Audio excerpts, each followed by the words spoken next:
Your sentence could be, the elves are stealing the sweets, the elves are stealing the sweets, or the elves are climbing up the window, the elves are climbing up the window.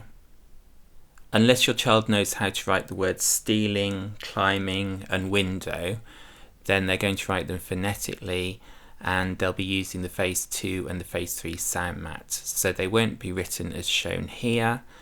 You'll need to use the sound mat, and I'll give you a clue. All the phase 3 letter sounds are in this part of the sound mat.